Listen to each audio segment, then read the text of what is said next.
Next up, at UFC Louisville, we have Brad Katona taking on Jesse Butler. These odds have been all over the place. You can see it open at minus 600. I saw it at minus 500 the other day. I saw it at minus 800 just 2 days ago. Brad Katona's odds are just absolutely yo-yoing. And I think what's happening is people look at it and they go, he should dominate this fight. I mean, Jesse Butler was just knocked out by Jim Miller in 4.5 seconds. And then they're like, but minus 800 is crazy. So then the money goes on the other side and it moves, and it has a little bit of a yo-yo effect there. We got Brad Katona 13-3 overall. Yo-yo guy? 4-1 in his last 5. He is coming off that decision loss to Lock of the Week, Garrett Armfield, who has now become just a full-blown meme maker, apparently, on Twitter. Taking on Jesse Butler, 12-5 overall, 4-1 in his last 5. He's coming off that quick loss to Jim Miller.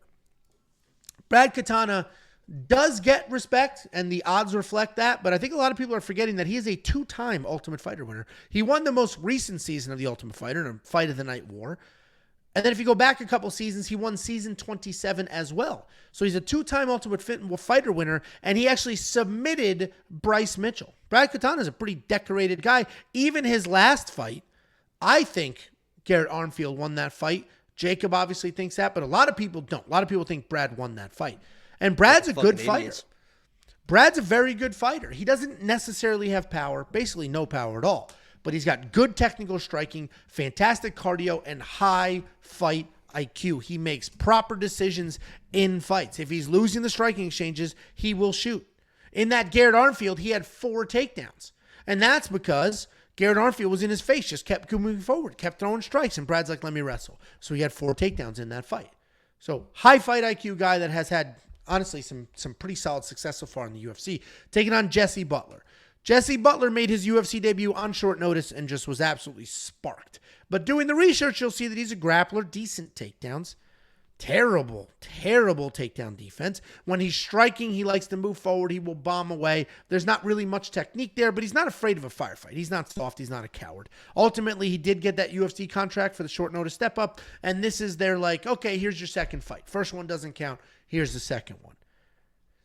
Brad getting 4 takedowns in that last fight because he was losing striking exchanges, as I mentioned, only shows you how versatile he is. I think he dominates this fight. I think he dominates the striking. I think he dominates the grappling. I don't see Brad in any trouble at any point for any reason. And when the odds were minus 800, it's like, that makes sense. I wish it was cheaper, but that makes sense. Brad Katona should... I don't see how he loses this fight. He's too good to get caught in some random submission. He's too good to be getting taken down like crazy. His striking is too good to be backing up. Brad Katona wins this fight. We think, Jakey boy. What do you normally order at Hooters? I haven't been to a Hooters since high school. Like, I don't like Hooters. What did you order there? Well, they're like, get the wings, get the wings. Their wings suck. I hate their wings because it's the full wing. Break that shit apart. Why? I don't want to do my own work. Give me the flats. Give me the drummies. What the hell is the whole wing for? I hate it. Yeah, I'll be honest. I've never been. I'm a family man myself. I give myself to Jesus, but more power to you if you're going. I'll tell you what, man. This dude Jesse Butler. First of all, love the mustache, right? I mean, he's got that little curl to it. And I'll tell you what, with that mustache, this guy, he probably should have been a cowboy, in my opinion. With that mustache, that little curl says windowless van more than it does cowboy. Do you even know anything about the fuck a cowboy is? You never seen old Western cowboys, man? That's what they were. They had the curly mustaches, right? So this guy, you're saying he looks like Yosemite Sam, is what you're saying. Instead of learning jiu-jitsu, this guy should have learned to rope and ride, right? Wearing his 6-shooter, Yosemite Sam, riding his pony on a cattle dry, stealing a young girl's hearts, just like Gene and Roy. Singing those campfire songs. Oh, should have been a cowboy. I've heard this one. This one I have heard. Finally. Because I already sang it a bunch. Rest in peace, Toby Keith. Oh, that's probably why. Yeah, we did that on the stream. We had a Toby Keith stream where I was tricking you every time into Toby Keith songs. I just got you again because you didn't see that one coming. No way, no how. Brad Katona's going to win this fight. A little context would be nice for the people. He's probably going to win a decision. You think he wrestles or no? And the reason I'm asking for a reason. Because the Prize Picks lines, the underdog lines, they're like 2.5 takedowns. Do you think he's going to get a bunch of takedowns, or do you think he just marches forward, bombing away? I do not know how the fuck Jesse Butler is going to get to 135. Okay? This is a 155er that has fought all the way at 170. Angelo.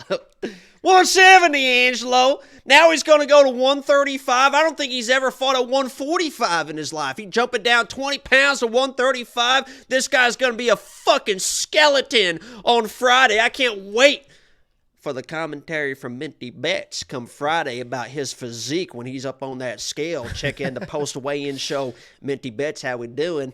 Name's Dutch, by the way. I don't know how he's going to... I don't know how he's going to make the weight. If he does, it's probably not going to be a good situation. Brad Katona's got all the striking in the world, right? He's not a dangerous guy. So if he puts out Jesse, it would be a little bit of a surprise, but maybe with that weight cut, he's really worn down. Honestly, Brad Katona, inside the distance, could be a sneaky play just because that weight cut. I don't know how he's going to make the weight, Angelo. I don't either. But we've confirmed multiple times it is at 135 pounds, because that is kind of a shocking weight for this to be at. But it is $9,600 in DraftKings. You know, it's a very tricky situation because Brad, as Jacob has mentioned and I mentioned, he's not dangerous. He's not typically putting people out. He's just outworking them. He's staying in your face with the striking. He's working the wrestling when he needs to. He outworks, and he outworks really well. But he could finish Jesse potentially. But even in your life? Even if he doesn't finish Jesse, he's so busy. And if he does work in the takedowns and he does have 1 million strikes, he actually will cover his salary even without a finish. So I think Brad Katona is probably a solid play at the $9,600 in DraftKings. I don't think he's a full fade, even though a finish is pretty unlikely. Do you agree? No, it seems like you like hearing yourself talk. Go at it. Perfect. And what I also like to do is check out Premium. All I do is go to WeWantPicks.com. I click Become a Member at the top. I log right in. I instantly have access to a full-blown interactive website with charts, with data, with bets, with information, sortable data, sortable charts, all the picks, all the round line leans, the top confidence plays, the DraftKings ownership projections, the optimizer, FanDuel, Prize Picks, Underdog, everything you could ever want or need for 4 events, only $10. WeWantPicks.com. Click Become a Member at the top.